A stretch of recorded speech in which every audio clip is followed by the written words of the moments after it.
เตือนทุกๆสถานที่ในการปฏิบัติธรรมมาแหละเตือนทุกๆคนที่ได้มีโอกาสเข้าไปปฏิบัติธรรมค้นหาตัวเอง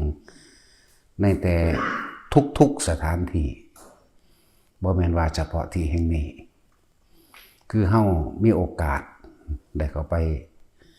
อยู่ในสถานที่ในการปฏิบัติแล้วคือต้องน้อมเข้ามาเบิ่งตนเองบ่แม่นว่าเข้าไปแล้ว2 เดือน3 เดือนเริ่มมีความคุ้นเคยกับสถานที่แล้วก็วางตัวเป็นหัวหน้าวางตัวเป็นผู้รู้วางตัวเป็นคนที่แนะนำผู้นั้นผู้นี้กับคนใหม่ชักจูงพวกคนอื่นที่เขามาใหม่มาเป็นพรรคพวกแล้วก็เริ่มนินทาจับผิดผู้อื่นนี่คือเตือนทุกคนทุกสถานที่ที่เขาไปได้มีโอกาสเข้าไปอยู่ณสถานที่ปฏิบัติธรรมมองได้กระช่างล้วนแล้วเพิ่นตะสอนให้เฮาเบิ่งเจ้าของเองละความเห็นแค่ละความเห็นส่วนตัวละความคิดเห็นละความเห็นแก่ตัวพร้อมละความอิจฉาริษยานั่นแหละนั่นแหละทุกสถานที่ฟังโลดเพิ่นไปแต่สถานที่แห่งใดเพิ่นย่อมบอกให้เบิ่งตัวเองดูตัวเองบ่แม่นไปเป็นหัวหน้าบ่แม่นไปเป็นผู้คุมแล้วมันจะเกิดกลายเป็นการสร้างอิทธิพลใช่ป่ะล่ะคนอื่นที่เขาบ่รู้เขาก็เข้าใจว่าคนผู้นี้ได้เป็นที่ยอมรับของครูบาอาจารย์แล้วมั้งแต่ว่าชักจูงชักชวนเขาไปในทางที่ผิดและการที่นินทากันณสถานที่แห่งใดก็ช่างของเฮานี่ก็เหมือนกันนะถ้าผู้นั้นนำความนินทาติฉินนินทาของบุคคลอีกผู้หนึ่งมาบอกให้ฟังปุ๊บเข้าใจป่ะล่ะให้บอกเลยอ้างคำอาจารย์ก็ได้เพิ่นว่าให้เบิ่งเจ้าของเด้เพิ่นบ่ได้ว่าให้ไปเบิ่งผู้อื่นไปจับผิดผู้อื่นเพิ่นบอกให้มาละความเห็นของเจ้าของว่าความเห็นของเจ้าของถูกเข้าใจป่ะล่ะบ่แม่นว่าเจ้าคิดถูกอยู่ผู้เดียวผู้อื่นผิดเบิดแล้วก็จะไปนำเรื่องนินทากาวตูใส่ลายคนนั้นคนนี้ไผกระทางที่อยู่นี่หูยินแล้วหูจักแล้วเข้าใจป่ะล่ะหูจักแล้วว่าหลวงพ่อสั่งแบบนี้บอกแบบนี้สอนแบบนี้ถ้ามีผู้ใดผู้หนึ่งเอาความนินทาซึ่งกันและกันไปบอกให้กันฟังให้เตือนกันทันทีเข้าใจป่ะล่ะว่าหลวงพ่อว่าให้เบิ่งเจ้าของเด้บ่ได้ให้ไปเบิ่งผู้อื่นเว้าแล้วก็เสยไปโลดอยากว่าแล้วก็แล้วไป แม่นที่พอใจหรือบ่พอใจก็เบิ่งเหตุแห่งความยึดมั่นถือมั่นของเจ้าของคือเด้พอใจผู้หนึ่งบ่พอใจอีกผู้หนึ่งแล้วเอาความของคนที่บ่พอใจอีกผู้หนึ่งมาเว้าเพื่อให้เห็นดีเห็นงามเห็นด้วยกับตัวเองเข้าใจบ่ล่ะเลยเกิดกลายเป็นความแตกแยกสามัคคีในหมู่คณะจากว่าล่ะเวลาออกไปแล้วบ่ได้เว้าเด้อีนั่นบักนี่วัดหลวงพ่อนั่นวัดหลวงพ่อเว้าตัวใหญ่มันพี่เด้อยากว่าล่ะแต่ว่าความเสียจริงๆคือเจ้าของเองได้เสียในสุดท้ายแล้วก็อยู่บ่ได้แอบอ้างหลวงพ่อว่าแอบอ้างว่าหลวงพ่อเว้าหลวงพ่อบอกจังซี่แล้วก็เอาความคิดเห็นของเจ้าของมาเป็นใหญ่เพื่อสิดึงคนอื่นมาเป็นพรรคพวกเรียกว่าได้เกิดกลายเป็นมีอิทธิพลนะนี่คือความเห็นผิดนี่คือความบ่ละได้นะอยากว่าว่าเมื่อเฮาเข้ามาแล้วเฮาก็เข้ามาเบิ่งตัวเองละความเห็นตัวเองละความเห็นแก่ตัวละความอิจฉาริษยาแห่งตนต้องถามตัวเองพร้อมพวกเจ้ามาหยังกูมาหยังนอนี่กูมาหยังนอนี่เด้ที่ถามอยู่เลยพวกเจ้าพากันมาหยังฟังเข้าใจบ่จนต้องได้อธิบายขนาดนี้บ่แม่นบ่ล่ะพวกเจ้าพากันมาหยังแต่บ่พอใจผู้นี้ก็ไปเว้าพื้นกันดึงมาเป็นหมู่พวกรังเกียจกันได้บัดนี้บ่ฟังได้หลวงพ่อว่าให้รักกันดุจดั่งแขนขาอวัยวะเดียวกันเข้าใจบ่ล่ะบ่ฟังเลยต่างคนต่างเกิดมาทุกข์มายากมา มาหาสถานที่ที่จะปฏิบัติตัวเองเพื่อให้พ้นออกจากความยึดมั่นถือมั่นเพื่อจะพ้นออกจากความเวียนว่ายแต่เกิดเพื่อให้พ้นออกจากทุกข์อกหักผิดหวังมากๆแล้วก็ทางโลกเหมือนว่าล่ะจนถิ่มครอบครัวมากจนหลายๆอย่างมากที่คือมาหยังนี่มาแสวงหาหยังนี่มาแสวงหาความจริงของตนเองมาแสวงหาความพ้นทุกข์ของตนเองกลับมาเพิ่มทุกข์อีกเหมือนว่าล่ะเหมือนกันกับว่าตัดความผูกพันมาจากทางบ้านแต่ว่ามาสร้างความผูกพันมาอยู่ในนี่ก็มีเด้อย่างเช่นที่บอกอธิบายไว้เลี้ยงหมาเลี้ยงแมวบัดคนทางบ้านกันทีมได้กันมาผูกสัมพันธ์ใหม่กับหมากับแมวนั่นบ่ล่ะจังสิก็ตีเทียบเอานั่นละเว้ยก็เทียบเอาต่อยอดเอานะทุกคนที่เดินทางไปณสถานที่ใดก็ช่างที่เข้าใจว่าตัวเองไปปฏิบัติธรรมนั่นบ่ถามตัวเองกูมาหยังมึงมาหยังมึงยังมาตำหนิผู้นั้นตำหนิผู้นี้โทษผู้นั้นโทษผู้นี้แม่นบ่ล่ะมึงมาละความเห็นผิดบ่แม่นบ่มึงมาปลดทุกข์บ่แม่นบ่นะอันนี้มึงมาเพิ่มทุกข์ได้นี่มึงกำลังสั่งผู้นั้นกำลังหักผู้นี้เห็นบ่นั่นแหละอารมณ์ความพอใจกับบ่พอใจนี่เน้นทุกมือเว้าทุกมือแม่นบ่โตพาเกิดพาตายบ่พอใจผู้นี้เอาความไปบอกผู้นี้อิจฉาริษยาเขาแล้วก็มาเป็นผู้รู้อีกจากบ่ล่ะมารู้กูฮู้จักเบิดในวัดนี่กูฮู้จักผู้นั้นเป็นจังซั่นผู้นี้เป็นจังซี่เอาไปเอามากครับว่าพื้นสถานที่กูไปสืบมาแล้วจังซั่นจังซี่ตั้งแต่มานอนกินอยู่น้ำเพิ่นนี่เด้ฮะนี่เห็นบ่ล่ะมาอาศัยเพิ่นแท้ๆมาเว้านินทาเพิ่นกาวตูใส่ลายเพิ่นมา 2-3 เดือนหูจักเบิดจังซี่เห็นบ่ซึ่งก็มีมาเรื่อยๆเฮาก็ไล่ออกไปเรื่อยๆอยู่เด้บ่แม่นมันมีมาเรื่อยๆแล้วล่ะแนวมื้อนี้ฟังเทศบ่เข้าใจที่เพิ่นเทศเปรยออกไปนั่นคือให้ปรับตัวเองแต่ว่าให้โอกาส1 ครั้ง 2 ครั้งเทศแล้วเหมือนเดิมไล่เลยบัดนั่นแล้วอย่าว่าได้สิมาสนิทสนมกับหลวงพ่อคนติดตามหลวงพ่อมา10 กว่าปีหลวงพ่อยังไล่ออกประกาศเลยเห็นบ่นั่นในป้ายมันติดตามมา13-14 ปีพุ่นเด้นั่นบุคคลอันตรายเห็นบ่แม่นได้ว่าหลวงพ่อสิให้ความสำคัญหรือพิเศษกับไผบ่มีผู้ใดพิเศษเรียกว่าล่ะบ่มีเส้นบ่มีเส้นบ่มีคนพิเศษทอกันเบิดแต่ของคิดเอาเองเบิดได้นั่นเอาความนอกมาเว้าในหมายถึงว่าไปทำทาถามในท้ายบ้านท้ายเมืองบางหันบางนี้แล้วก็เอาความนอกมาเริ่มซุบซิบนินทาเริ่มดึงสมัครพวกให้เสื้อฟังตัวของว่าเจ้าของเป็นนักสืบหูจักเบิดรู้เรื่องดีเรื่องนั้นเรื่องนี้บักเอาความทางในนี่ทั้งที่มันบ่ได้มีเรื่องหยังไปเว้าทางนอกหูจักบ่ล่ะล้วนแล้วแต่ว่านำไฟในเข้านำไฟนอกออกเหมือนกันเผาพุ่นเผาพี่อย่างว่าล่ะอยู่มาทางนี้ก็เผาทางนี้ไปทางพุ่นก็เผาทางพุ่นดิผมบ่ได้ว่าได้ความในห้ามออกความนอกห้ามเข้าไฟในเอาออกไฟนอกก็เอาเข้าด้วยพวกนี้ว่าล่ะนั่นแล้วคือเห็นนี่แหละไม่มาเรื่อยๆอยู่เด้เป็นประจำมีตลอดบ่ว่าภิกษุนักบวชก็เป็นเด้เริ่มคุ้นชินสถานที่แล้วเริ่มทำท่าว่าเจ้าของภาวนาดีแล้วก็เริ่ม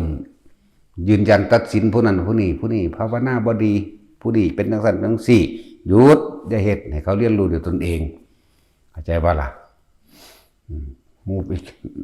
ภิกษุสงฆ์เฮาก็ดีคือเห็นมาเห็นบ่ล่ะสุดท้ายมาก็ให้หนีก็เลยถามมันมีจุดหมายใดเนาะ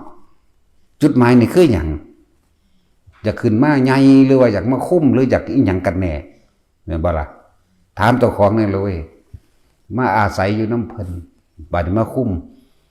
มทางใดบ่เนี่ยแล้วก็มาจัดเป็นผู้จัดการนี่เพิ่นว่าต้องเฮ็ดจังซี่ต้องเฮ็ดแบบนี้เห็นบ่ล่ะจังซี่แล้ว เพิ่นเว้าเพิ่นก็เตือนแล้วเตือนอีกว่ามันเป็นร้อยๆครั้งบ่ได้ละไผก็ดีสุดท้ายไหลเห็นเฮาบ่ปากบ่เว้ามันก็ทำลายตัวเองคือเก่าตัวเองน่ะทำลายตัวเองนะนั่นแหละบวชเข้ามาแล้วเห็นว่าได้ไปคุยกับหลวงพ่อดูๆอ่างว่าหลวงพ่อได้บัดเห็นบ่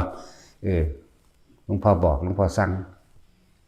เฮาบ่เว้าดูเด้ถ้ามันเป็นจังซั่นเฮาสิเบิ่งครั้งที่1ครั้งที่2ครั้งที่3ไม่มีเด้สิบอกให้เด้บ่มีครั้งที่3นั่นแหละคนเฮาถ้าให้โอกาสดูเขาเอิ้นว่าสันดานมันหยาบเกินไปเข้าใจบ่ล่ะจำเป็นต้องประหารต้องฆ่าทิ้งมาฝึกจังได๋ก็สร้างฝึกแล้วก็ยังบ่ได้เกินก็ต้องฆ่าทิ้งในที่นี้หมายถึงบ่สอนขับออกรู้จักบ่ล่ะนั่นแหละพระก็คือกันบ่ทันได้แม่นพระดอกหรือว่าหมู่ภิกษุสงฆ์เฮาบ่ใส่คำว่าพระง่ายปานใดเด้นอกจากเจตนาว่าเพื่อให้เกิดความเข้าใจง่ายซื่อเด้มีแต่ภิกษุทั้งหลายเท่านั้นเด้หมู่ภิกษุสงฆ์เท่านี้เด้นั่นแหละ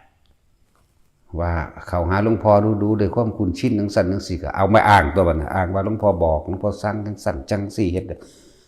แนวหลวงพ่อบอกหลวงพ่อสั่งไว้จะเฮ็ดเด้อก็เฮ็ดก็ฝืนเห็นบ่ล่ะก็ยังแนวหลวงพ่อบอกน่ะมันคือบ่เฮ็ดตามคำสั่งก่อนเดินจงกรมอยู่ซ่องๆคือเบิดมื้อเบิดคืนกูหังมักก็ยังเว้าอยู่จะไปคุ้มกันทำงานจะไปเว้าให้กันจะไปว่าให้กันให้เขาเรียนรู้ด้วยตัวเขาเองฟังผู้เดียวเข้าใจบ่ล่ะผู้เดียวเว้าอยู่นี่ดิสัตว์เทศอยู่นี่ดิสัตว์แม่นบ่คือบ่ฟังเพิ่นไปฟังผู้อื่นเฮ็ดหยังก็ยังบอกอยู่เตือนครั้งที่1ก็บ่ฟังครั้งที่2ก็บ่ฟังครั้งที่3ก็ไปเลยจังซั่นแหละมีอยู่เด้มันบ่ได้น้อยเด้ติดตามมาเท่านั้นปีเท่านี้มีแต่แอบอ้างโอ้ยนั่นแหละจังว่าจะมาสร้างอิทธิพลในนี่มันบ่เข้าใจดอกคำว่าอิทธิพลอย่ามาเป็นผู้จัดการอย่ามาถือไม้บรรทัดบัตรผู้อื่นอย่ามาเป็นผู้จัดการเห็นว่าซั่นถามเจ้าของนี่จุดหมายใดที่เอาความในวัดนี่ไปบอกทางนอกเอาทางนอกมาบอกในวัดจุดหมายนี่คือหยังอยากอันให้หลวงพ่อเฮ็ดจังได๋หรืออยากไล่หลวงพ่อหนีแล้วเขามาอยู่แทนบ่อยากตรวจสอบอันนั้นอยากตรวจสอบอันนี้เป็นจังซี่แหมเอาเงินไปใส่อันนั้นเงินไปใส่อีกนี่จังซี่แหมเอากูก็เงิดหลายก็ยังบอกอยู่ตัวแต่จะฮู้จักไปตั้งสำนักเอาเองไปเฮ็ดเอาเองมันบ่ล่ะนั่นแหละบ่ว่าคนบ่ว่าพวกบวชเนาะแม่นอีหยังหนอคือมาอยากหาจังซั่นจังซี่แท้นะอยากหาเรื่องนะนั่นแหละตัวอย่างมันมีอยู่เด้เขาเจ้าเรียกว่าลงพรหมท่านนั่นสำหรับเรื่องของพระพุทธเจ้ากับภาชนะภาชนะนี่พอตบวชเข้ามาแล้วพระโมคคัลลาภาษาลิบุตรหรือพระอานนท์ไผกสร้างบอกสอนนี่บ่เอาอยากว่าข่อยตัวเป็นผู้พาพระพุทธเจ้ามาบวชข่อยตัวเป็นผู้พาเพิ่นมาอ้างแต่จังซี่เด้อย่ามาบอกเจ้าขี้เจ้าอยู่ไสเจ้าคือบ่พาเพิ่นมาบวชเอาอยู่เรื่อยนั่นแหละหลังจากนั้นพระพุทธเจ้าปรินิพพานเพิ่นสั่งเด็ดขาดไว้จงลงพรหมท่านแก่ชนะห้ามลุกลับห้ามคุยนำแล้วก็บ่ให้ทำสังฆกรรมรวมโหอยู่บ่ได้เด้นั่นเรียกว่าล่ะนั่นแหละเกิดความร้อนใหม่ตะเก่าก็คือย่างไปทางใดอยากอ้างว่าพระพุทธเจ้าสั่งแต่เขาบ่เฮ็ดนำว่าบ่ยำเกรงพระพุทธเจ้ามั่งแต่เขาเว้าให้ดูตัวเองเจ้าหันดูตัวเองโลดคำสอนพระพุทธเจ้าเกิดขึ้นได้ข่อยตัวเป็นผู้พาพระพุทธเจ้าไปบวชอ้างอยู่จังซี่เห็นบ่ล่ะ3 เดือน4 เดือนฮ้อนใหม่ในตนเองเด้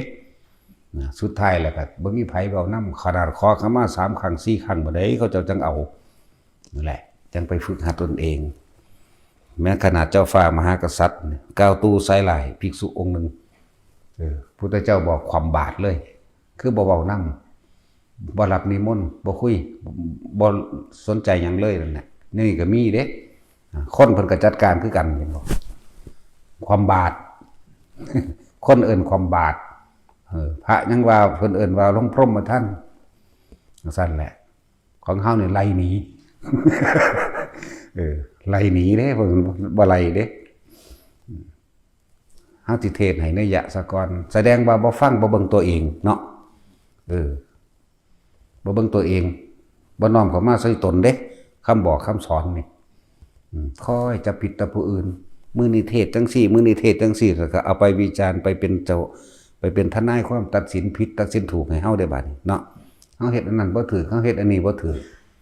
ตะกี้มึงอยู่ไสมึงแล่นมาหยังเนาะ แล่นมาเฮ็ดหยังแล่นมายืนยันตัดสินเพิ่นว่าเพิ่นนี่แหละที่บอกว่าหลวงพ่อนี่อาจารย์ก็อยู่เป็นกลางๆแล้วอยู่ซื่อๆบางคนมาให้ค่าแล้วก็หนีไปบางคนมาด้อยค่าก้าวตู้ใส่ไหลแล้วก็หนีไปเนาะแต่ว่าเพิ่นอยู่คือเก่าเด้บ่สังเกตเบิ่งบ่อยู่คือเก่าอยู่นั่นแหละตัวเองนั่นน่ะเป็นไผมาแบบใดแล้วก็ถามทุกๆคนอยู่ในนี่เฮามาหยังกูมาหยังนี่กูมาหยังนี่กูมาจับผิดผู้นั้นผู้นี้กูมาเป็นผู้รู้มากๆรู้หลายๆแต่ว่ารู้ผู้อื่นบ่นั่นบ่ซั่นนั่นแหละคือเห็นที่นี่แหละต่อไปนี้ผู้ใดเว้าพื้นกันให้ตักเตือนกันเด้อหลวงพ่อว่าถามตัวเองว่ากูมาหยังอ่านคำหลวงพ่อได้เพราะว่าเป็นคำบอกคำกล่าวคำตักเตือนนะเรียกว่าล่ะเป็นสติอันนี้เอาไปเป็นเครื่องระลึกนึกถึงบางคนบ่พอใจกันก็หาวิธีเด้หาวิธีกันแกล้งอีกผู้หนึ่งมันบ่ละหยังเลยมันบ่ฟังกูเลยบอกเนาะ จะให้ไล่เด้แล้วหลายคนเลยได้แต่เฮาไล่เนี่ยเนาะ พวกอยู่ทั้งในได้จังหูจักว่าเฮาไล่ไผแน่แล้วบางคนกับมาคูว่าอันสิประจานซั่นจักสิประจานอีหยังกูเนาะบังคับให้คนอื่นศรัทธาเจ้าของบังคับให้คนอื่นรับเจ้าของให้อยู่เพราะว่าตัวเองเขามาหยังบังคับคนเหงผู้นั่นผู้นี่เว้าดูอีกเทศไปน้ำเฮาอีกต่างหากเนาะ โอ้ยอีสีมันเป็นบ้าแล้วล่ะอีสีมันก็เลยมันเป็นบ้าแล้วล่ะเป็นบ้าอีหลีเด้พวกเขาอยู่บ้านเดียวกันเขามาหลวงพ่อจำอีสีได้ป่ะจำได้พวกเตรียมมอต่อข้อสันเบาหองเลย อันเป็นบ้าแล้วเด้สันสมควรแล้วแหละเนี่ยจังสั่นแล้วให้โอกาส2 ครั้ง 3 ครั้งมากก็คือเก่ามึงอย่าเว้าคือเก่า นั่นแล้วเจอว่าบอกให้ไปซ่าหมู่เขาบ่เอามึงแล้วนะมันก็ขึ้นอยู่กับหมู่พวกเห็นบ่นี่บ่ซั่นสิว่าความสามัคคีเด้อ ความสามัคคีนะแต่ความสามัคคีนะครับพังทุกอย่างแต่สามัคคีได้ก็ชนะทุกอย่างคือกันเด้อนั่นแหละถึงบอกย้ำบอกกันโลดอยู่ในนี่แหละเฮาก็จำไว้นำแน่ว่ากูมาหยังเมื่อใดโอกาสเขามาแล้วมาหยังนี่มาเฮ็ดหยังมาเป็นหัวหน้าหมู่บ่อยากบอกอยากสอนหมู่บ่เห็นบ่จังซั่นตัวอยากคุมหมู่บ่นี่แหละให้มาละความคิดเห็นของเจ้าของเองว่าผิดว่าถูกให้มันละอารมณ์ความรู้สึกของเจ้าของเองในความพอใจหรือบ่พอใจให้มันละให้มันรู้ความคิดเจ้าของว่าตัวเองกำลังเป็นทุกข์กับเรื่องใดอยู่ในนี่มันมีผู้ใดมาเอาความร่ำความรวยอยู่ในนี่มันบ่มีผู้ใดมาจุดหมายคือหยังเห็นบ่ล่ะจุดหมายที่เดินทางเข้ามานี่เพื่อเรียนรู้หลักธรรมข้อวัดปฏิบัติแห่งตนเด้บ่แม่นข้อวัดปฏิบัติผู้อื่นเด้บ่แม่นเอาไปปฏิบัติผู้อื่นปฏิวัติผู้อื่นให้เขาฟังความเจ้าของเด้อนั่นแหละ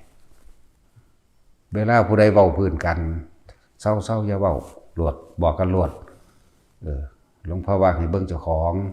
เห็นว่าซั่นให้ดูตัวเองอยู่หม้องสถานที่ใดเพิ่นก็เว้านั่นนี่เบิดแต่ว่าเฮาจะอธิบายลึกละเอียดกว่าเก่าอีกว่า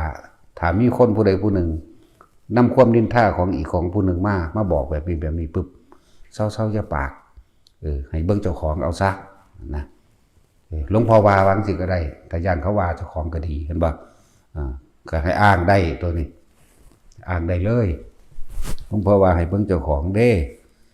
ให้มีความสมัครสมานสามัคคีซึ่งกันและกันเป็นกัลยาณมิตรกันเพื่อให้ฮักกันดุจดั่งแขนขาอวัยวะเดียวกันทุกคนเจ็บปวดเจ็บป่วยหรือมีความเดือดร้อนเรื่องใดหลวงพ่อก็ซอยเบิดทุกคนมันบ่เป็นธรรมดาเด้การที่มาเฮ็ดหรือเอาใจใส่ขนาดนั้นเพียงแต่ว่าบอกมันบ่ล่ะบอกแต่มีความเดือดร้อนจำเป็นก็เบิ่งอยู่นี่ล่ะเว้ยอิหยังก็ดีเนาะก็บ่แม่นว่าสิฟ้าวเฮ็ดนำไปสู่คนดอกเบิ่งเหตุผลนั่นนี่นะเว้ยนั่นแหละสอนให้คนมีความสมัครสมานสามัคคีกันให้ฮักกันดุจดั่งแขนขาอวัยวะเดียวกันก็ยังเว้าดูอยู่ถ้าเรารักตัวเองจริงๆแล้วล่ะก็เราจะไม่ทำร้ายใครเลยเราจะไม่อิจฉาใครเลยเราจะบอกกล่าวเราจะตักเตือนจากบ่คนที่บอกกล่าวตักเตือนเป็นดุจดั่งว่าเป็นผู้ชี้ขุมทรัพย์ให้เข้าใจว่าล่ะคนไปแสวงหาทรัพย์สมบัติต่างๆเช่นไปขุดทองบ่แต่มีอีกผู้หนึ่งคอยเห็นขุมทองอยู่หันเดอร์เนี่ยนั่นเอาใจใส่แลนเหมือนกับวิ่งใส่ขุมทองเอาใจใส่จากของได้บัดนี่สำหรับธรรมะเนี่ยถ้ามีผู้สิเศร้าหลวงพ่อบอกว่าบ่ให้นินทากันให้ฮักกันตัวเจ้ามาหยังหลวงพ่อว่าให้คืนย้อนมาเบิ่งตนเองเด้อให้ละความยินดีพอใจและบ่พอใจของตนเองเด้อนี่อ้างได้นั่นแหละบุคคลผู้ชี้ขุมทรัพย์จากบ่ล่ะต้องอธิบายหลักการนี่ความรู้นี่นำไปใส่ได้ทุกสถานที่เด้อทุกสถานที่ผู้เพิ่นเป็นคู่อาจารย์ทั้งหลายเขาเจ้าบ่ยินดีบ่พอใจได้อันคนทะเลาะกันคนอิจฉาคนริษยาคนกล่าวตูใส่ร้ายคนนินทาเห็นบ่สัตว์เขาเจ้าบ่พอใจดอกอยู่สถานที่ใดก็สร้างวัดใดก็ตามเด้อแหละพวกเฮาจังว่าตักเตือนกันมันเป็นธรรมดาได้อันแนวจังสิเริ่มแตกเป็น2 ฝ่าย 3 ฝ่ายเขาป่านนี้ก็เอาความในนี่ไปเว้าทางนอกเป็นบ่ซั่นทางนอกเขาบ่ได้รู้เรื่องอีหยังนำเด้คือผัวกับเมียผิดกันนี่ผู้อื่นมือที่3บ่ได้รู้เด้สิบอกให้รู้เพราะว่าเจ้านั่นไประบายกับเขาเนาะแม่นว่าตาจุ้ยถ้าบ่พอใจมันก็ปากันโลดไปหยังเนาะเฮาบ่ได้เอาไปเว้าจักเทื่อได้แนวนั้นนะครับก็มีหลายคนคือกันได้เมียนี่จนจื้อบ่ได้ถ้าบ่พอใจกูป่าเลยเดี๋ยวนี้ ตอนนี้เด้บ่ต้องไปเว้าเรื่องของเขาเด้เว้าจนจื้อบ่ได้ละ700-800คนหมดแล้ว พอจื้อได้อยู่จักหน่อยจื้อได้ละ700-800อันเท่าใดพันนั่นจื้อบ่ได้ถึงจะสั่งอยู่เด้เนาะตัดสินหังบ่อืดหักคือเก่า นั่นแหละเรื่องของผัวเมียเป็นเรื่องของคน2 คนบ่สมควรจะไปนำเรื่องขอผิดพลาดซึ่งกันและกันหรือเรื่องที่ตัวเองบ่พอใจเขาให้คนอื่นฟังเป็นคนนอกแม้นมารดาบิดาเข้าใจบ่ล่ะแม้นพ่อกับแม่ก็สร้างบ่จำเป็นต้องไปเว้าอีหยังเลยปรับปรุงกันในตนหันตัวเพราะว่าทุกคนที่ไปเว้าคือเว้าเอาแต่ใจเจ้าของไม่มีใครเล่าความชั่วของตัวเองให้คนอื่นฟังตามความเป็นจริงมีแต่เล่าความเท็จใช่ป่ะพวกทั้งหลายแล้วนี่ตีหน้าเศร้าเล่าความเท็จทั้งนั้นแต่บ่พอใจกันเลิกกันแล้วก็บอกเลิกกันเลยล่ะเนาะก็สิไปอยู่นำกันแล้วสิเอาเรื่องนั่นแหละจังว่าความในห้ามออกความนอกห้ามเข้าไฟในห้ามออกไฟนอกห้ามเข้าเบิดนั่นแหละไฟเบิดนั่นแหละถ้าเรื่องจังสิเนาะนี่ก็เหมือนกัน เขาบ่รู้เรื่องหยังนำเลยนั่นน่ะผู้อื่นบ่รู้เรื่องหยังนั้นเป็นเรื่องของคน2 คนก็ดีนั่นแหละแต่บ่พอใจกันก็คุยกัน2 คนเถอะสิไปอันยังเขาเอิ้นประจานสิไปประจานไปโฆษณาเขาตู้ใส่ร้ายเขาแต่ของคือนอนนำกันนั่นแหละอีนี่บ่ดีแล้วเด้เขาฮู้จักแล้วเด้ผู้เขามีธรรมคนที่มีธรรมเขาสิแยกแยะเป็น แต่ว่าคนบ่มีทำมุนอุยปุ๋ยก็แล้วกันจักอันไหนผิดอันไหนถูกส่งเสริมกันไปเลยในทางที่เลวร้ายเนาะมึงเคยไปจังสั่นมึงเคยไปจังสี่สั่นไปเลยเด้แน่นอนนั่นแหละทำคือความจริงของชีวิตนี่เป็นกุศลธรรมอันนี้เป็นอกุศลธรรมเข้าใจว่านี่จึงจะแยกระหว่างคนกับมนุษย์ออกเข้าใจว่าคนแปลว่าหยังแปลว่าวุ่นวายคณะภาษาบาลีบ่ได้เอ่ยว่าคนบ่ได้เขียนว่าคนต้องใส่ไม่งำจึงเอ่ยว่าคนอยากว่าล่ะภาษาบาลีว่าคณะแปลว่าหมู่มากเรื่องมากนั่นแหละภาษาไทยเรียกว่าคนแต่ว่าภาษาจริงๆในสมัยโบราณที่พูดถึงมนุษย์เข้าใจว่าล่ะแปลว่าผู้มีใจสูงแต่จิตสูงตามคำแปลมันบ่ฮานแล้วผู้ฝึกหัดสามารถยกจิตใจให้ตนเองสูงได้มนุษย์คนเนี่ยเป็นภาษาไทยถ้าเป็นภาษาบาลีภาษานั้นแปลว่าคณะเนี่ยแปลว่าหมู่มากแปลว่ามากหมู่มากก็ต้องวุ่นวายทั้งตัวเนาะนั่นแหละว่าตักเตือนเบิดทุกสำนักนั่นแหละอยู่ไสก็แล้วแต่บ่มีสำนักใดครูบาอาจารย์องค์ใดต้องการให้ผู้เขามาฝึกหัดนำผิดกันทะเลาะกันบ่ถือกันดอกมีแต่ให้มีเกิดความสามัคคีสุขสะสามัคคีนี่ความสงบสุขทั้งหลายเกิดจากความสามัคคีเห็นบ่ล่ะนั่นแหละเมื่อเกิดจากความสามัคคีแล้วจิตใจมันก็บ่ร้อนมันก็กังวลเหมือนบ่การฝึกหัดปฏิบัติธรรมมันเกิดความผ่อนคลายสบายใจง่ายสะดวกกับการทำสมาธิให้จิตตั้งมั่นได้ตัวนั่นแล้วง่ายตัวนี่บอกอยู่เรื่อยๆเด้อันหนึ่งมื้อนี้เผลอเข้าเดี๋ยวเอากันอีกแล้วเนาะมีนักปราชญ์ผู้รู้แล้วว่าไปเว้าเรื่องนั้นเรื่องนี้อยู่หั่นอยู่นี่ผู้นั้นจังซั่นจังซี่อยากมาตรวจสอบทรัพย์สินกูบาดใดมึงมาเมื่อวานนี่เด้อันนี้เนาะก็ไล่ออกนี้ไปแล้วล่ะผู้นึงแถมซ้ำมีคดีติดโตมาพร้อมเด้อีอันนี้พวกเจ้าของจักคือหรอกต้องซื้อวางใดก็ลืมซื้อละมันซื้อวางใดฮะอีท่อมขี้นั่นนะอีนั่นติมีคดีติดโตมาพร้อมเด้อีอันนี้เป็นคนหลอกลวงมาตะเกาดังเดิมเด้มาแม่มึงว่ากูยานมึงดีตัวเขาบอกมาเอามึงไหมไปก่อนนะนับว่าเป็นเมตตายังยิ่งเลยเด้กูไล่มึงหนีถ้ามึงอยู่นี่มึงบาปหลายเด้เข้าใจว่าล่ะเขาก็สิมาจับมึงอีกนั่นแหละคิดว่าเฮาบ่รู้มันบ่แม่นดอกพูนเขาก็เอาบัตรประชาชนไปสแกนเบิ่งในสถานีตำรวจพูนผู้ใดหนีคดีมึงใดมาเขารู้เบิดเขาบอกให้หนีก่อนว่าเขากำลังตามโตเข้าใจป่ะล่ะแล้วมาสั่งคดีมาอยู่ในเฮานี่อีกหากว่าท่านเป็นคดีดอกสั่งว่าตัวเองดียกตนเองว่าตนเองดีนั่นแหละแต่คนอยู่ในนี่เห็นป่ะเพราะบ่สังเกตตัวเองยุยงให้คนอยู่ในนี่ผิดกันเองนี่แต่ของก็มาอยู่ก่อนมันอีกตั้งโดนนั่นเนาะ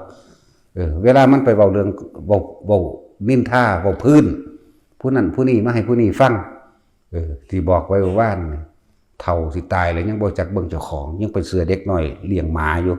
บ่ได้แม่นเลี้ยงแกะเด้เลี้ยงหมาจักว่าล่ะผู้นี้คือบ่เตือนเขาเศร้าจะเว้าเฮามาอาศัยอยู่น้ำเพิ่นเฮามานี่ตอนเขามากราบเพิ่นมาขออยู่น้ำปณิธานตั้งไว้หรือความตั้งใจไว้จังใดตัวเพิ่นติมาขออยู่อาศัยอยากปฏิบัติธรรมนำบ่แม่นบ่แม่นบ่ล่ะแต่ละคนพวกมาอยู่ก่อนพวกเฒ่าๆนั่นแหละความมีอัตตาความมีตัวตนความเห็นแก่ตัวความยกตนว่าเจ้าของดีเขาเอาความเว้าพื้นผู้นี้เอาเว้าพื้นผู้นี้ให้ผู้นี้ฟังใน3คนมันเว้าพื้นเบิดเรียกว่านินทาทั้งเบิดเข้าใจบ่นี่คนที่บ่มีสัจจะบ่เป็นตามความจริงคนโกหกอย่าคิดว่าเขาจะไม่ทำชั่วอย่างอื่นอยากว่าล่ะอย่างสั้นแล้วหมู่ภิกษุสงฆ์ก่อนสิบวชนี่ก็เหมือนกันเฮาตรวจสอบประวัติเบิดได้ล่ะ ก็เก่าคดีมันก็มีแต่ว่ามันพ้นแล้วเขาขอโอกาสขอแก้ตัวเขาก็ให้โอกาสให้แก้ตัวเห็นบ่ล่ะนี่แหละก็จังบอกแล้วว่าผู้ใดสิบวชทั้งสี่ก็มาโลดแต่ว่าอย่าเอาคดีมานำเด้อบางที่มันมีหลายเคสเด้เขาไปจับเอาในโบสถ์อยากบ่ล่ะเขาจับเอาในโบสถ์เลยเด้ทั้งสั้นแล้ว บางคนมาบ่อยากเปิดเผยตัวเอง เอามันมีคดีมาอย่างเหมือนว่าสัตว์บ่เปิดเผยตัวเองบ่ได้เขาให้เปิดเผยอยู่แล้วก็เขาถ่ายรูปลงอันนี้อยู่แล้วนะลงโซเชียลอยู่แล้วนั่นนะโอ้บอกฝรั่งก็เป็นบันโซเชียลว่าสันตัดสิน บอกฝรั่งก็เป็นกุบาทนี่มาแล้วเขาแช่เขาเชื่อยังอยู่แล้วเนี่ยจะมาปิดบังตนเองเห็นอย่างต้องบริสุทธิ์ใจมาตัวบริสุทธิ์ใจในการเข้าหาหมู่คณะบริสุทธิ์ใจในการมาหาเพิ่นมีความประสงค์อยากบวชเขาก็บอกอยู่นี่แหละว่าผมเป็นคนเลวผมอยากเป็นคนดีให้โอกาสผมได้บ่ได้คดีผมก็พ้นเบิดแล้วเนี่ยเขาก็บอกอยู่นี่แหละเขาก็ไปตรวจเบิ่งกับอีหลีเก่าคดีจังสั้นแล้วนั่นแหละหลายคนก็มีอยู่นะเอาเพิ่นแค่ยา2 เม็ดจังสี่ก็มีบางคนจกชิงวิ่งเล่าก็มีปล้นก็มีจังสั้นแหละแต่เขาก็ให้โอกาสแต่ว่าตัวเองจะให้โอกาสตัวเองหรือไม่ก็ยังเว้าอยู่สถานที่นี่เป็นสถานที่ฝึกตนสร้างคนให้เป็นพระเด้เห็นปะฝึกตนสร้างคนให้เป็นพระ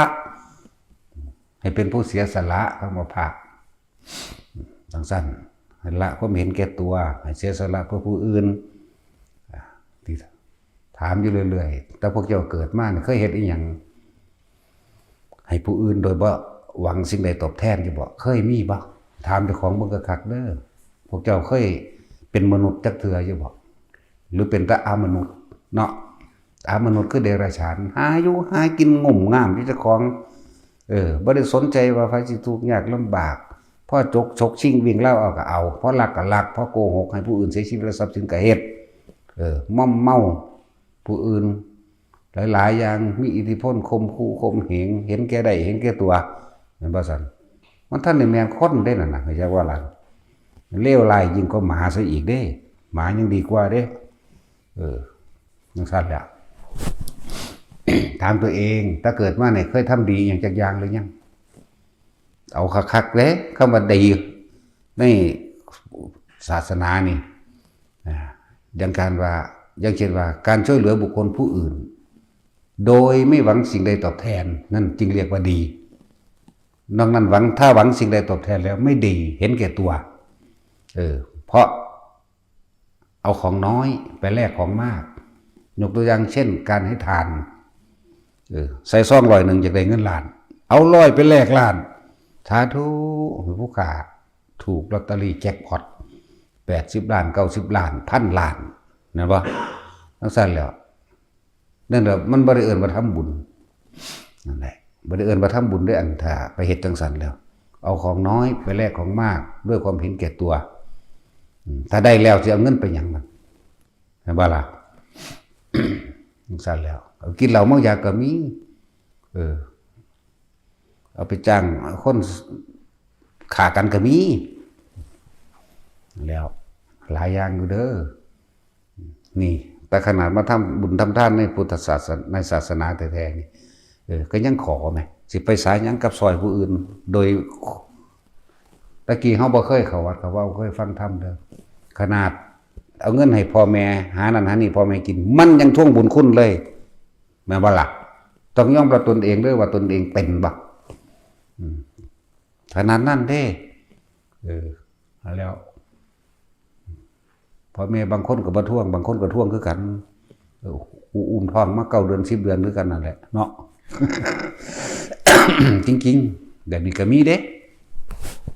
นั่นแหละอันนี้เว้าเรื่องเฉพาะผู้เป็นลูกบางคนก็ทวงบุญคุณพ่อแม่เด้นั่นแล้ว ว่าเจ้าของได้เลี้ยงลูกมากกับเบิ่งเอาเสื้อว่าเขาจะหากินเป็นเนาะตัวเองก็เหมือนกันเด้อจักปีมัน10 ปี20 ปีพุ่นเด้นะต้องหากินเป็นนั่นแหละพวกนี่ละคุณส่วนมากก็คือว่าเฮ็ดน้อยๆแล้วก็พูดมากๆเนาะทำน้อยแต่พูดมากพวกนี้หลายอย่างอยู่ดอกเหมือนกันกับทานน้อยๆแต่อยากได้100 ล้านเนาะเหมือนกันนี่แต่ว่าเตือนพวกเขาต่อไปนี่ก็เตือนกันแน่เด้อถ้าคนนี้เอาไปนินทาคนนี้เว้าพื้นกันคนนี้เป็นจังซั่นจังซี่จังซี่อาจารย์บอกให้เบิ่งเจ้าของเด้มันเป็นจังซั่นเห็นว่ามันเริ่มมันแตกไปเรื่อยเนาะนั่นแหละจังว่าให้เตือนกันบ่แม่นว่าหูพึ่งมันเว้าให้กูว่าจังได๋ก่อบ่แม่นแบบนั้นมันเว้าให้กูว่าจังได๋นั่นเห็นว่าโตกูยังมีอยู่พอใจกับบ่พอใจยังมีอยู่มันเว้าไปเบิดทุกคนอยู่แล้วล่ะมันเป็นผู้รู้ผู้ตัดสินในผิดในถูกเอาไปม่านเว้าฮอดอาจารย์แม่นบ่ล่ะเพราะว่าหยังมันบ่ฮู้บ่มาขออยู่นำกูนึเนาะจังซั่นเด้ล่ะกูก็อยู่แต่กูผู้เดียวมันโดนแล้วเด้เนาะเฮาบ่ไปไสจักเทื่อเด้เฮาอยู่แต่หมู่เก่านี่แหละนั่นแหละเว้าให้รู้โตไปสิว่าอวดก็อวดตัวก็อวดเนาะไปสิว่าอ้างก็อ้างตัวกูบ่สำเร็จกูบ่อ้างเด้ล่ะคนสำเร็จแล้วมันอ้างจังได๋ก็ได้ตัวแม่นบ่บ่คือคนบ่สำเร็จเด้อ้างจังได๋บ่ขึ้นเด้นั่นแหละคำว่าความดีอยู่ที่ใจบ่แม่นผิดความดีต้องกินได้นอนก็ได้จับต้องสัมผัสได้ห่มผ้าก็ได้ใส่เสื้อผ้าก็ได้กินอิ่มนอนหลับได้มันต้องมีรูปธรรมเกิดขึ้นตัวซุมื้อนี้มันต้องบอกจังซี่มันแค่เริ่มต้นจากใจเริ่มต้นจากความคิดถูกผิดอยู่ที่การกระทำบุญบาปนี่เป็นรูปธรรมขึ้นมาตัวแต่ว่าเจ้าของดีสิได้หม่องมึงสร้างไว้นั่นบ่ล่ะบ่แม่นเว้าเอาไปยกอ้างแนวผู้อื่นตาก็บ่เห็นสิได้บ้านมึงเฮ็ดไว้คนอยู่อันนี้มาแว่กูติกู300 หลังว่ะก็นี่ตัวก็เห็นอยู่มั้ยก็มานอนได้อาบได้กินได้แท้ๆน้ำก็ดีเนาะข้าวก็มีให้กินอยู่พุ่นผู้ใดตกทุกข์ได้ยากลำบากลูกเต้าหลานบ่มีเสื้อผ้าใส่หรือบ่มีเก็บไข้ได้ป่วยเฮาก็ดูแลเอาอย่างดีแม่แม่นบ่ซั่นนั่นแล้วเมื่อถ้ามันสำเร็จแล้วมันบ่อ้างได้เบิดเด้ล่ะก็มันเห็นอยู่มั้ยขี่รถกูไปเว้าเพิ่นกู โอ้ยขี่รถเฮาไปดินทาเฮาว่าเฮาบ่ดีแต่ว่าบ่ไปกินข้าวกับผู้เว้าให้เขาฟังเด้มากินข้าวอยู่ในเฮาคือเก่าอยู่โอ้ยอีหาลูกเขาอีแตดหมา หลายคนนี่ได้เป็นแล้วนั่นจังซั่นแล้วว่ากูย่านกูบ่ได้ย่านไผเป็นได คดีเบิดอายุความปี79 15 ปีธรรมดาว่ะเอาแม่กูจะบอกเขาไปจับเอาซ้ำละกูก็ส่งนี้นั่นแหละ ทั้งสั้นแล้ว15 ปีพุ่นเด้ยังอีกอยู่นั่นยังอยู่อีกนั่นอยากว่าล่ะแล้วว่าสิย่านทั้งบ่ได้ย่านเด้เราบ่ย่านผู้อื่นเด้เฮาย่านเจ้าของจักว่าล่ะย่านเจ้าของก็เลยต้องเอาธรรมะเข้ามาเป็นน้ำดับไฟในหัวใจเจ้าของเองคนเฮามันอวดดีอวดเก่งเห็นแก่ตัวเบิดนั่นแหละมันจังมานั่งขอมอแค่แม่อยู่นี่อยากบ่นี่ฮู้จักนั่งขอมอแค่แม่บ่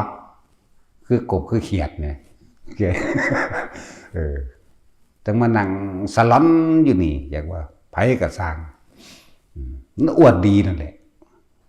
แม่นบ่ล่ะมันจังพากันเกิดอยู่นี่แต่มันดีมันจะมาเกิดหาแม่มันหยังไผก็เลยเนาะนั่นแหละแต่ของดีสิมาเกิดเห็นหยังมันต้องบ่ได้ดีเบิดตัวอย่างมันอวดดีพร้อมเนาะเห็นแก่ตัวอวดดีอวดเก่งเพียงสั้นแหละตั้งจุดหมายไว้แหน่แต่ละคนศาสตร์นี้แล้วถิ่มมันลองเบิ่งดู ทิ่มความเห็นแก่ตัวทิ่มความคิดเห็นต่างๆสารพัดทิ้งความเชื่อทิ้งความเห็นทิ้งความคิดต่างๆต่อไปนี้เฮาสิบ่เชื่อความคิดเจ้าของเองรู้จักบ่ล่ะเข้าใจบ่นี่ถ้าบ่เชื่อความคิดเจ้าของแล้วถ้าเฮาบ่เชื่อความคิดผู้อื่นพร้อมเฮาทิ่มเบิดการนำความคิดผู้อื่นมาพิจารณาต่างๆนานาก็เพราะว่าความคิดเจ้าของล่ะเป็นผู้ดึงเข้ามาการเชื่อความคิดผู้อื่นก็ตามคำว่าปล่อยว่างคือมันต้องบ่คิดหยังเด้คือมันบ่เชื่อความคิดไผพร้อมบ่เชื่อความคิดเจ้าของพร้อมมันก็ว่างความเห็นใดๆทั้งปวงบ่มีผิดบ่มีถูกบ่มีบุญบ่มีบาปนั่นบ่ซั่นมันซั่นตัวนั่นแล้วบัดนี้พวกมารับปฏิบัติธรรมอยู่นี่เขาเว้าพื้นนินทาให้ผู้นั้นผู้นี้ฟังนินทาผู้อื่นฟังคิดจะบ่เขาจะบ่เอาเรื่องของเจ้าของไปนินทาให้ผู้อื่นฟังเหมือนกันแม่นว่าซั่นเบิ่งเจ้าของโลดไผก็ดีเว้าพื้นผู้นี้แล้วก็ไปเว้าพื้นผู้อื่นอันอยู่ในกัน3คนเว้าพื้นผู้ที่4ซะก่อนสิบ่อยู่ในวงเนาะบัดนี้ผู้ถูกเว้าพื้นมาอยู่ในวงแต่ว่าอีกผู้นึงหนีออกในวงก็เว้าพื้นผู้นี้ออกในวงนั่นแหละลองเบิ่งไว้ถ้าว่าบ่แม่นเบิดอยู่ในนี่จักว่าล่ะแม่นเบิดเลยช็อตแม่นเบิดบ่ผิดจักคนก็แล้วกันนา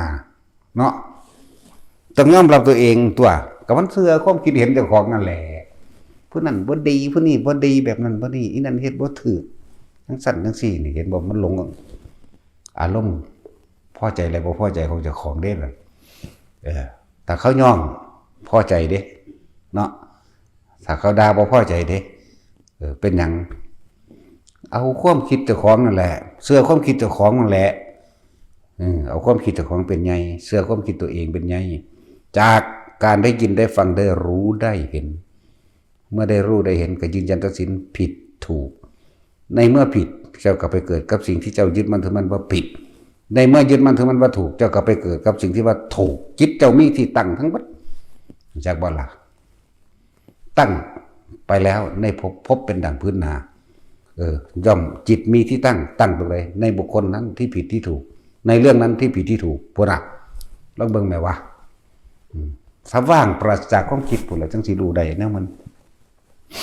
แต่ว่าพอให้ฟังพ่อให้ข้อคิดนัยยะเรียกว่าข้อคิดแต่ว่าเฮาบ่สรุปเด้ผิดหรือถูกพวกเจ้าสิเป็นผู้ว่างหรือบ่ว่างก็สร้างเด้นั่นบ่ล่ะนั่นแหละฟังไว้จำไว้ผู้อยู่ก่อนก็ดีเวลาผู้ใดเป็นนั่นนี่มาคือเว้านิทานบอกหลวงพ่อว่าให้เบิ่งเจ้าของเด้อตัวบอกยังนิ่มนวลจากบ่ล่ะตราบใดที่เฮายังเชื่อความคิดเห็นของเฮาอยู่นั่นน่ะเฮาก็ยังเวียนว่ายแต่เกิดกับความคิดเฮาเองเด้อก็บอกจังซี่ก็ได้มันแต่ของว่างบ่ได้ก็บอกกันเพื่อ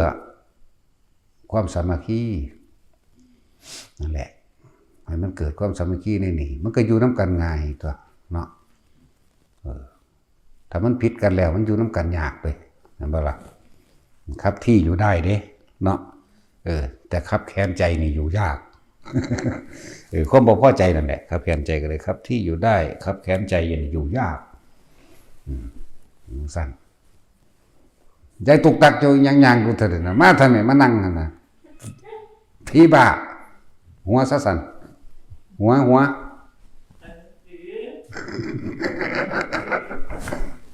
โอ้ยนี่พี่บ้าอยู่ตัวเดียวเพราะได้ด่า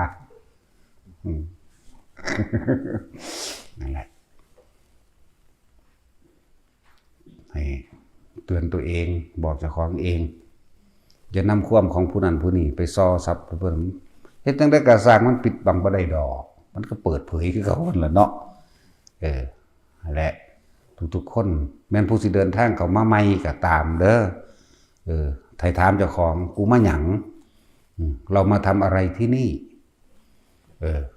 เรามาทำอะไรอยู่ที่นี่หนอผู้อยู่เก่าก็เหมือนกันให้ตักเตือนกันด้วยความหวังดีเด้เพราะมันให้คอยตามกันเวลาเขานินทากันนั่นแหละความเห็นแก่ตัวมันละเอียดที่ได้ธรรมะอันนี้เขาจะว่าในที่เว้าอยู่นี่แต่มีผู้ใดซับซ้อซึ่งกันและกันนินทากันบอก ให้บอกโลดคนเฮาที่บอกโดยบ่มีเจตนานะมันโล่งๆเด้นั่นแหละให้บอกกันโลด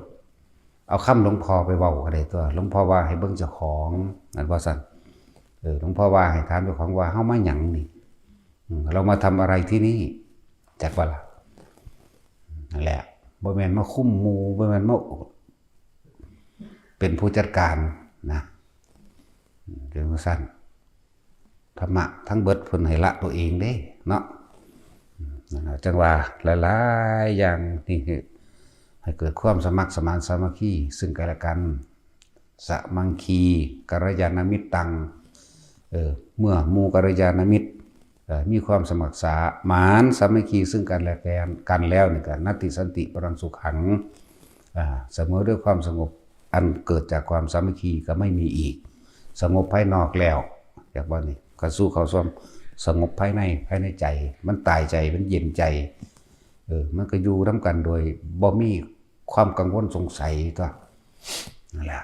การภาวนาก็ง่ายขึ้นตัววันนี้ทั้งเบิดนี่มันมากภาวนาเพื่อให้เห็นความรู้สึกจากของเองในความพอใจบ่พอใจเนี่ยภาวะเนี่ยแปลว่าพบหน้าเนี่ยมาจากคำว่านะโมแต่เอามาต่อจากกันเลยอื่นว่าภาวนาทำความรู้สึกของตัวเองให้เกิดขึ้นได้คำว่าภาวนาจริงๆคำแปลมันนี่อยากว่านึงเขาทับศัพท์เอาเลยเด้เป็นศัพท์ที่ออกจากความรู้สึกเข้าใจว่านี่เป็นของจริงที่ออกแทนความรู้สึกนี่นำคำบอกออกมาสื่อสารยากนั่นแหละที่บางครั้งเขาเคยได้ยินธรรมะนี่มาแม่นคำพูดไม่คำเขียนเข้าใจบ่ล่ะแต่ว่านี่เขาต้องอาศัยสมมุตินะสมมุติทั้งหมดมาเหตุสมมุติที่มาคุยกันมันต้องเข้าใจกัน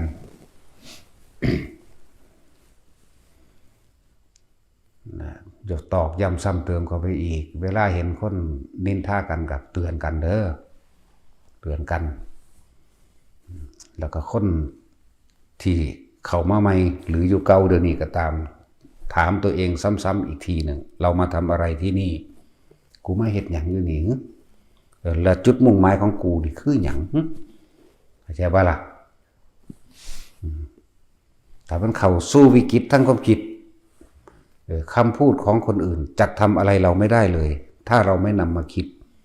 เบิ่งดูเพิ่นให้การจัดความคิดเจ้าของเด้ถึงขั้นวิกฤตมันก็ดีเข้าใจป่ะนี่คำพูดของคนอื่นจักทำอะไรเราไม่ได้เลยหากเราไม่นำเข้ามาคิดแปลว่ากำจัดความคิดเจ้าของเด่นนี่เข้าใจว่าล่ะนี่แหละไผสิเว้าว่าจังได๋ก็สร้างได้บาดนี่คือวิกฤตหลังจากตักเตือนกันบ่ฟังแล้วก็นี่อยู่กับลมหายใจมันก็ตัดความคิดเองดอกเฮ็ดไปนะฝึกไปทุกคนเกิดมานี่ตายเบิดแน่เฮามีความตายเป็นจุดหมายของกายอันนี้อยู่ไหมชีวิตเฮาสั้นๆนั่นเด้เวลามันหน่อยลงสั่นลงเด้ยังคิดว่าแต่ของสิบ่ตายมื้ออื่นมื้อฮื้อเนี่ยมันบ่แม่นเด้ให้เฮาเป็นคนมีชีวิตอยู่เพียงแค่วันเดียวแม้ในวันนี้ขณะนี้เท่านั้นเด้มันบ่ล่ะจะคิดว่ามื้ออื่นมันยาว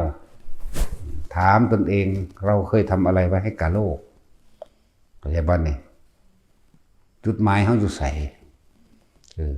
ศาสตร์นี้จักสิเป็นศาสตร์สุดท้ายบ่เป็นเพียงคือบ่ติตั้งจุดหมายไว้แล้วทิ่มลืมจุดหมายอยากว่าศาสตร์นี้กูต้องบ่ต้องกลับมาเกิดอีกละให้มันเป็นศาสตร์สุดท้ายให้มันได้นิพพานให้มันเป็นอรหันต์แล้วก็ลืมไปแล้วอยู่ในปัจจุบันจุดหมายมันไว้แล้วก็อยู่ในปัจจุบันนั่นแหละสร้างเหตุในปัจจุบันให้ดีที่สุดนะแต่ให้ระลึกอีกอย่างหนึ่งความดีกับความเลวบ้ามันเหลียวเห็นหรือยังเดี๋ยวนี้ไปก็เลยเนาะอย่าคิดได้ว่าจะของดี